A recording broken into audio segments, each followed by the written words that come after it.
And we're back for another episode of Reestablishment. As always, I'm your host, Bodie D'Andrea, and we're glad to have you with us.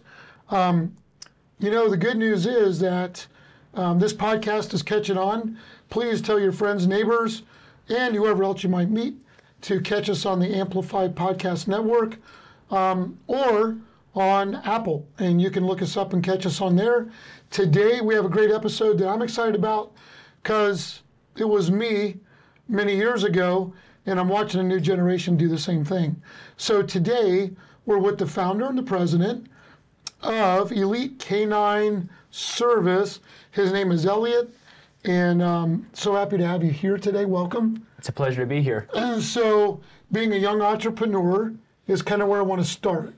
So where'd you get the idea for this?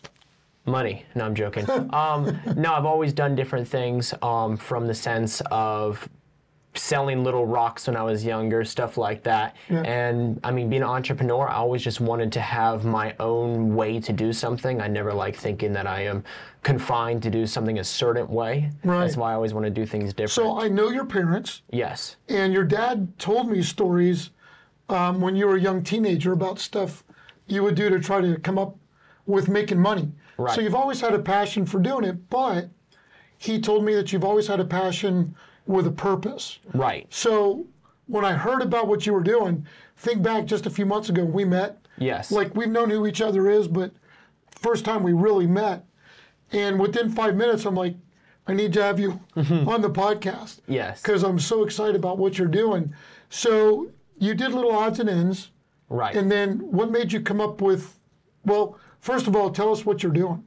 Tell us about Elliott Canine. So I'm a dog trainer, but that's in simplest terms. What we're doing is our mission is to have at least one location in every single state. That's very, very important to us because there's widely available dog training, that's true, but there's not widely available, reliable dog training.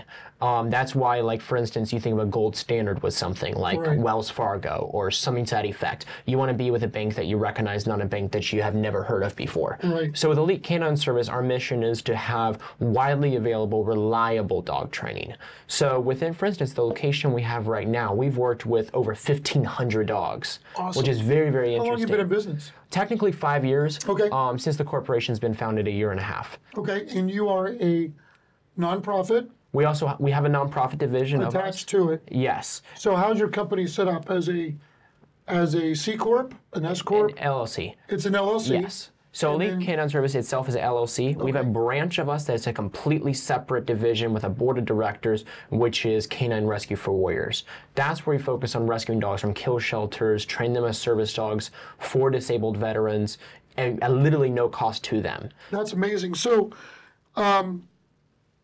did you start this out of high school?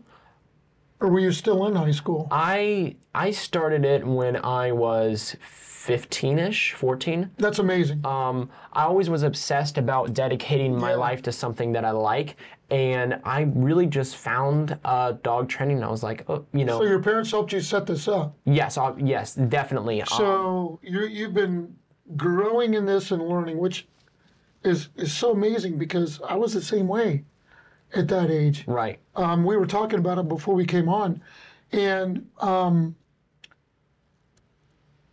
has it gone the way that you intended so far?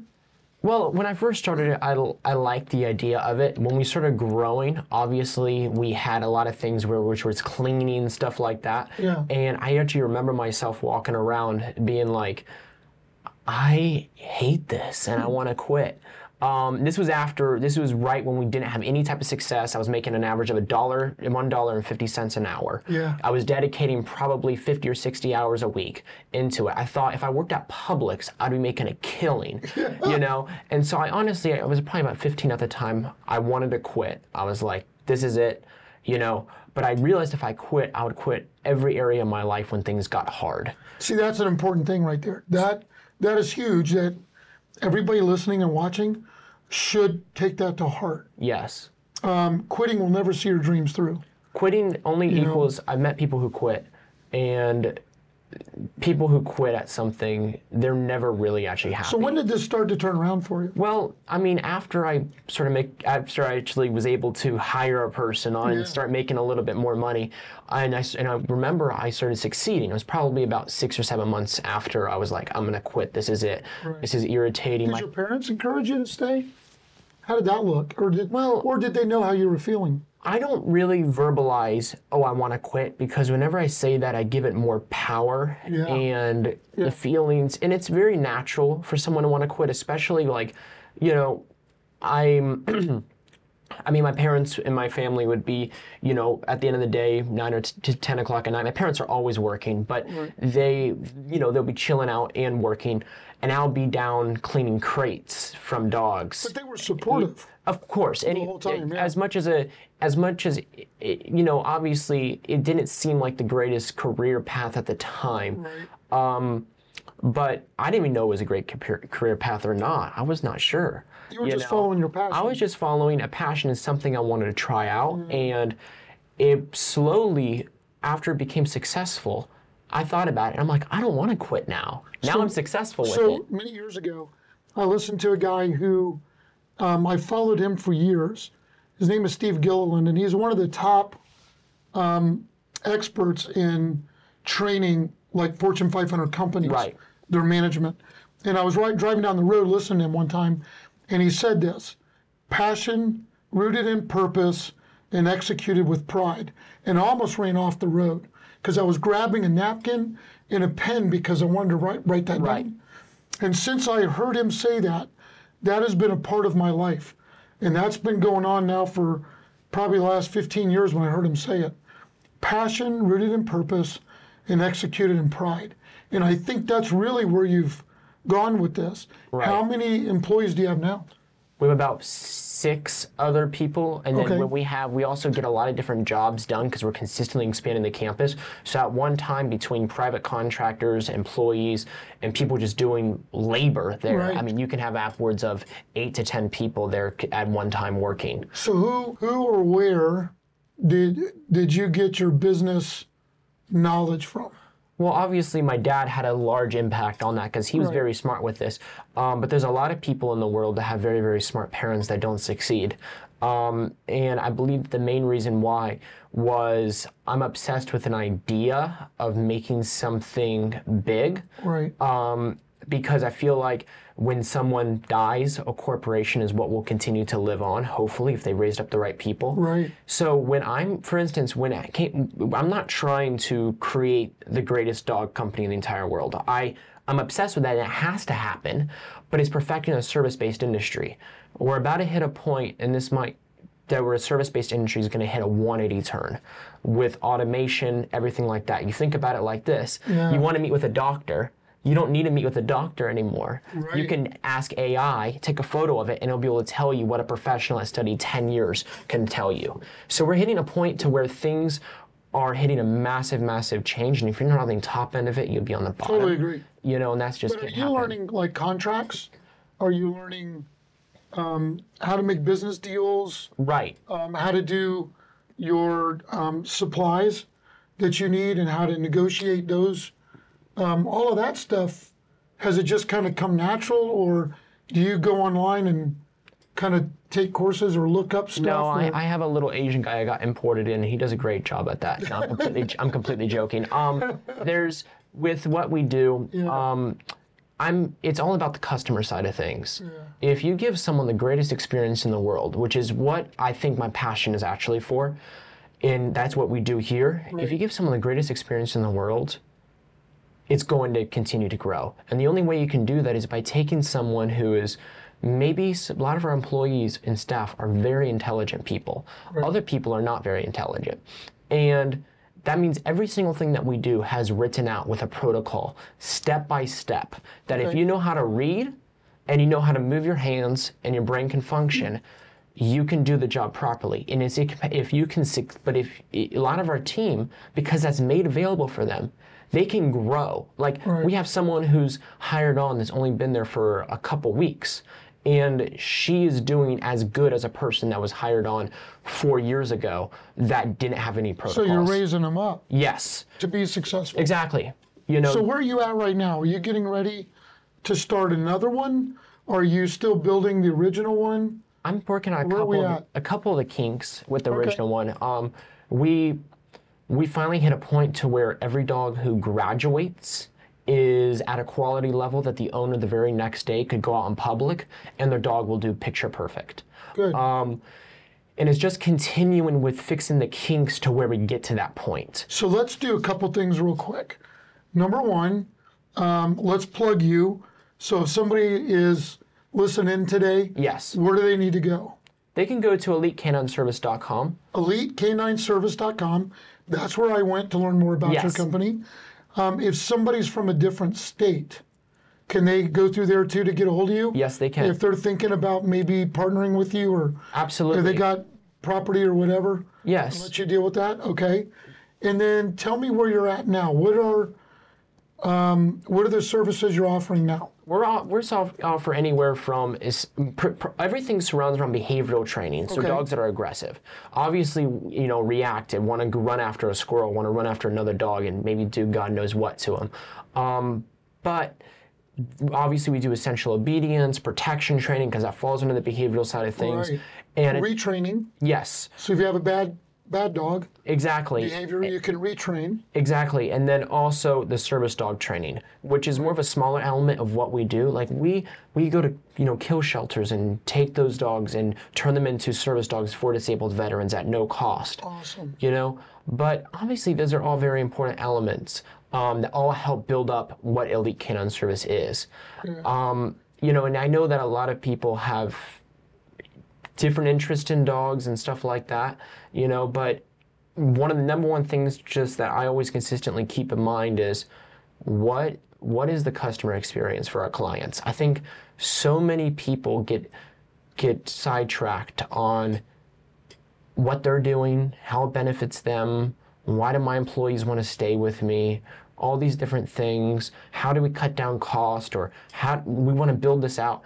Everything with a mindset of what we do is, what does the customer feel? What does the customer see when they come in? And because that's my boss. And as long as you do it with excellence, yeah, exactly, you're going to be fine. It's the greatest thing. Now, let's tell a little bit of the backstory, right? Right. And that is, this business, because of your faith in Christ, is dedicated to Him. Exactly. And so how does your faith play a part in your business? Not smacking a dog when they do something wrong. No, I'm joking. The number one way that it does is being consistent. Yeah. You have to realize that when you that if you're not doing something that you love, when you go through a bad time,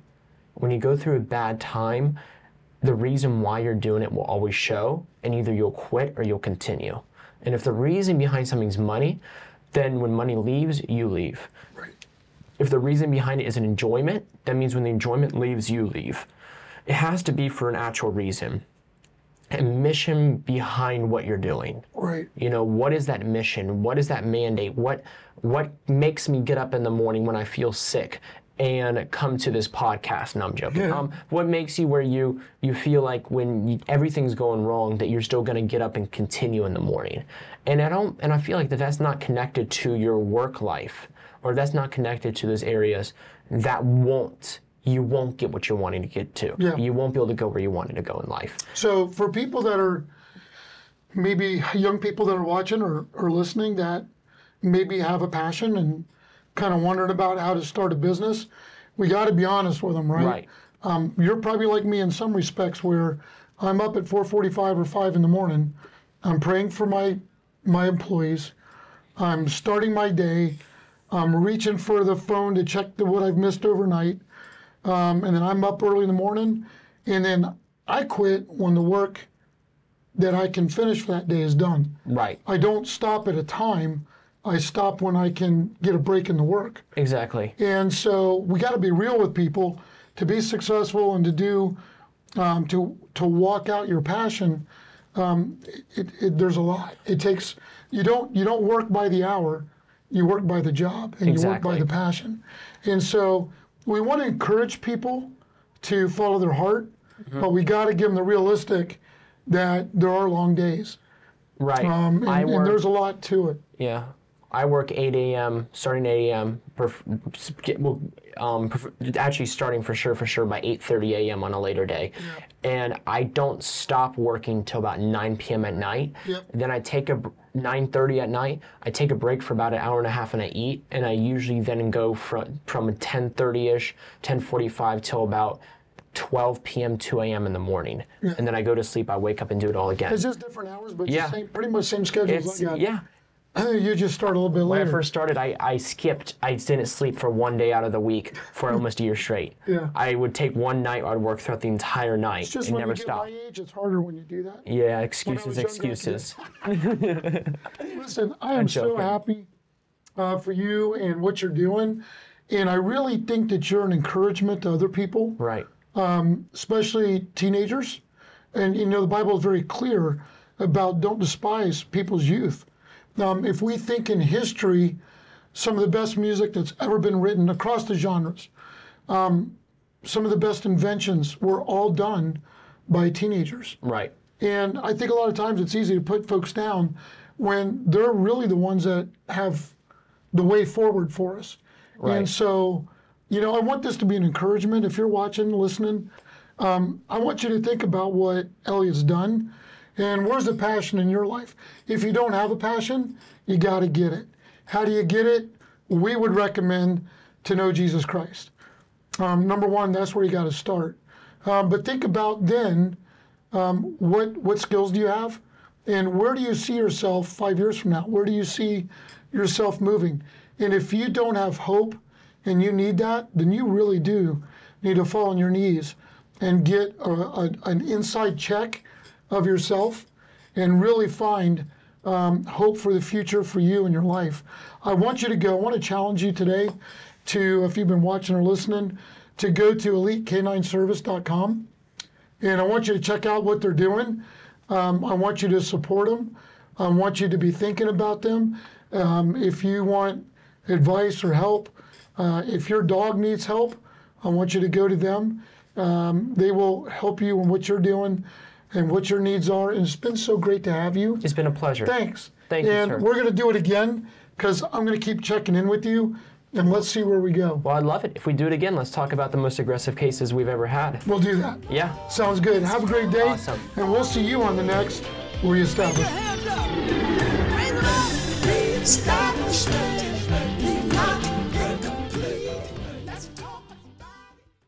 In a world that moves too fast, come find out what's real. At A Land of Delight in Plant City, Florida, we're a family-owned farm rooted in faith, freedom, and the kind of goodness you can taste and feel. From raw local honey to grafted fruit trees, fresh-baked cookies, pasture-raised eggs, and Saturdays filled with laughter, farm-friendly animals, and life. It's everything you've been craving. And if you can't make it out this weekend, we'll bring the farm to you. Just head to alandofdelight.com and bring home something special, grown with purpose and wrapped in love. Every order helps us rescue animals, teach nutritional farming, and share hope with our community. So whether you're around the corner or across the country, click, taste, feel, grow. A Land of Delight, faith-filled living, farm fresh giving. From Plant City, Florida. Visit alandofdelight.com.